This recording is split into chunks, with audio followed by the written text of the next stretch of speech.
Assalamualaikum warahmatullahi wabarakatuh. Kami dari kelompok 1 yang beranggotakan Saya Priyati, saya Septi Pinalia, saya adalah Veronica. saya Cici Paramida.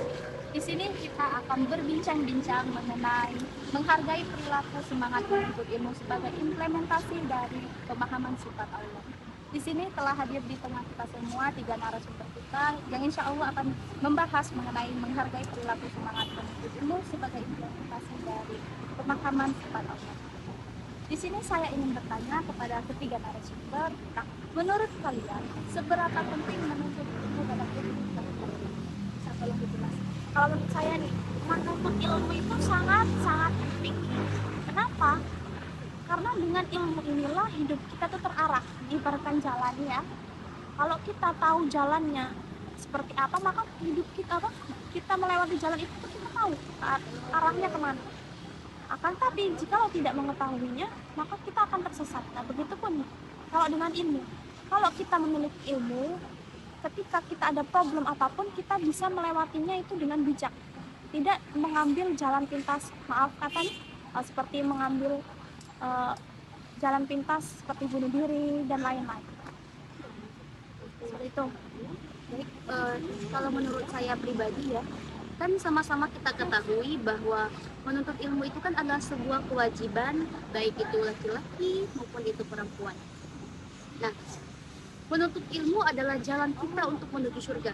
Orang-orang yang berilmu, insya Allah derajatnya akan diangkat oleh Allah Subhanahu Wa Taala sehingga memiliki derajat yang tinggi, bahkan hampir mendekati derajat para nabi. Nah, menurut Ibnu Munir juga bahwa ilmu adalah syarat benarnya dari perkataan dan perbuatan seseorang. Nah, dengan ilmu inilah kita akan memiliki akidah yang tidak tersesat, melaksanakan ibadah dengan benar, dan melakukan perbuatan yang sesuai dengan syariat-syariat. Nah, tadi kan telah disebutkan ya sama Mbak Septi bahwasannya menuntut ilmu itu wajib bagi muslim perempuan dan laki-laki tanpa terkecuali. Nah, dalam Islam itu juga menganjurkan umatnya untuk memperoleh kebahagiaan dunia dan akhirat, di mana kebahagiaan di dunia dan di akhirat itu bisa kita capai dengan ilmu. Nah, agar kita bisa menjalani kehidupan ini sesuai dengan syariat Islam, maka haruslah dengan ilmunya. Dan jika kita ingin memahami agama Allah, itu juga harus dengan ilmu. Oke, baik. Kan tadi dijelaskan bahwa menuntut ilmu itu sangat penting dan orang yang menuntut ilmu itu akan ditinggikan derajat. Di sini boleh tolong dijelaskan mengenai ayat Al-Qur'an ataupun hadis yang membahas mengenai menuntut ilmu. Nah, di sini yang saya pahami adalah Quran surat Al-Mujadalah ayat 11 itu yang dimana artinya berbunyi, wahai orang-orang yang beriman, apabila dikatakan kepada kamu, berilah kelapangan di dalam majelis-majelis, maka lapangkanlah, niscaya Allah akan memberikan kelapangan kepadamu.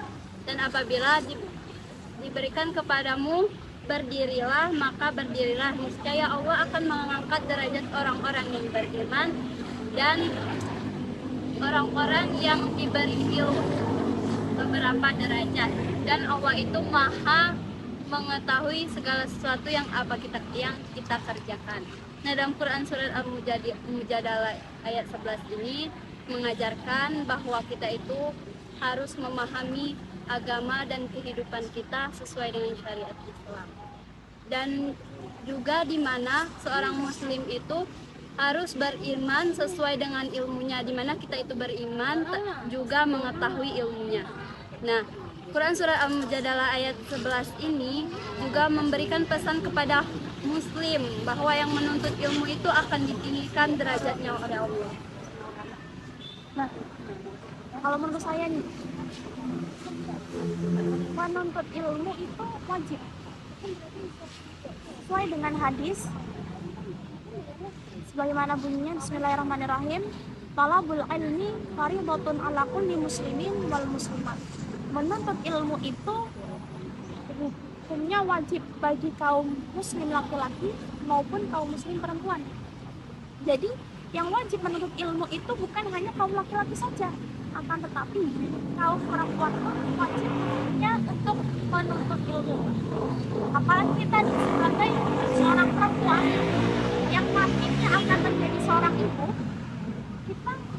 kita harus memiliki ilmu yang banyak agar kita bisa mendidik anak kita menjadi anak yang cerdas dan bisa membanggakan nusa bangsa, bahkan bisa menjadi generasi muda penerus dunia, seperti itu. Menurut yang saya kutip ya dari salah satu ayat dalam Al-Quran, tepatnya surah Ar-Rahman ayat ke-33, yang mana artinya berbunyi, wahai golongan jin dan manusia, jika kamu mampu untuk menembus atau melintasi seluruh penjuru langit dan bumi, maka tembuslah. Kamu tidak akan mampu menembusnya kecuali dengan kekuatan dari Allah Subhanahu wa taala.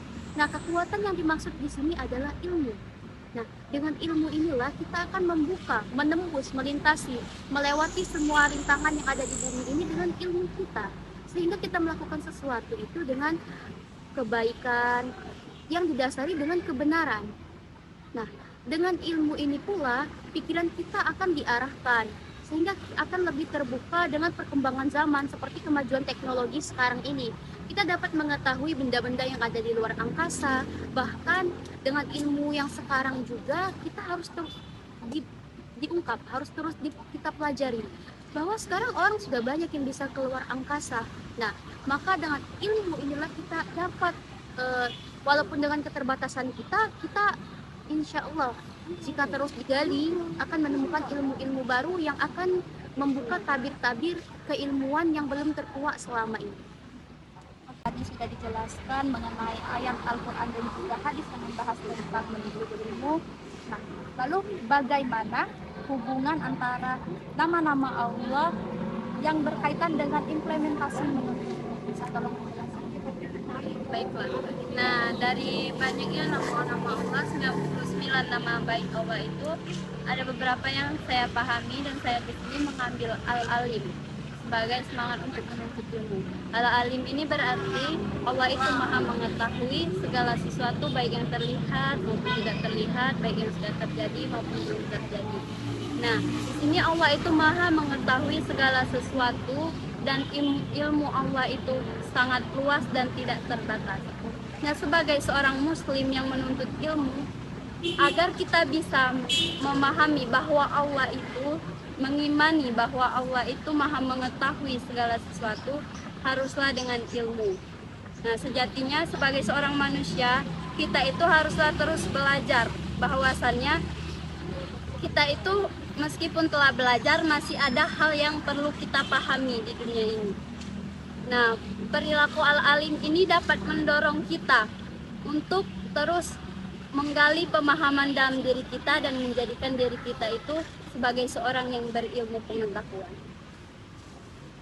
Menurut yang saya ketahui dari 99 asma Allah, yang saya ambil yaitu As-Sami yang artinya maha mendengar, dan Al-Khabir yaitu artinya yang maha mengenal atau maha teliti. Dan yang sama-sama kita ketahui, jika kita sadar bahwa Allah itu maha mendengar, maka lisan kita pun akan terjaga dengan keilmuan kita. Kita akan sadar, kita akan mengucapkan sesuatu yang baik-baik, tidak seperti menghibah. Kita akan jauh dari perbuatan-perbuatan kesalahan, memiliki pikiran yang baik serta hati kita yang baik. Kita akan terjauhkan dari segala hal yang buruk-buruk.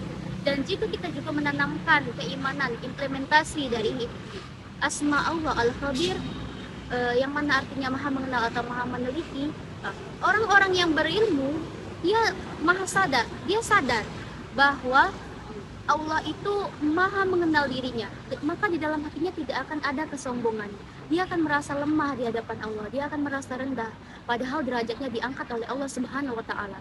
Nah, maka dari itu kita harus terus menuntut ilmu agar memiliki pribadi yang lebih baik dan agar diri kita ini terus membawa kemaslahatan, kebaikan bagi diri sendiri maupun banyak orang. Nah, maka dari itu kita harus terus belajar agar memiliki keilmuan disertai dengan adab yang baik sehingga kita diterima dimanapun kita berada. Kalau menurut pemahaman saya ya, tentang nama-nama Allah yang salah satunya itu Al-Basir. Al-Basir ini memiliki makna yaitu maha melihat, dan dapat diaplikasikan bahwa Allah itu melihat segala sesuatu baik yang ada di langit maupun yang ada di bumi. Dan bisa dikembangkan bagi seorang penuntut ilmu bahwa seorang penuntut ilmu itu harus memiliki keikhlasan, harus bersabar, dan harus bersungguh-sungguh dalam menuntut ilmu, sehingga ilmu yang kita pelajari itu bisa mendekatkan diri kita pada Sang Pencipta, kepada Allah Subhanahu wa Ta'ala, dan memberikan pembelajaran bahwa seluruh aktivitas yang kita kerjakan ini mana yang mendatangkan manfaat, dan kita bisa menghindari segala aktivitas yang mana akan mendatangkan kemudaratan. Dan Allah juga melihat segala aktivitas yang kita lakukan itu selalu diawasi oleh Allah, sehingga kita lebih berhati-hati, sehingga kita menjalankannya itu dengan sungguh-sungguh dan serius. Kita lebih memilih jalan kebaikan daripada jalan keburukan. Seperti itu. Oke, terima kasih untuk penjelasannya, dan berakhirlah sudah bincang-bincang kita pada siang hari ini. Semoga apa yang kita perbincangkan pada siang hari ini dapat bermanfaat. Sekian dari kami akhiri. Wassalamualaikum warahmatullahi wabarakatuh. Bye-bye.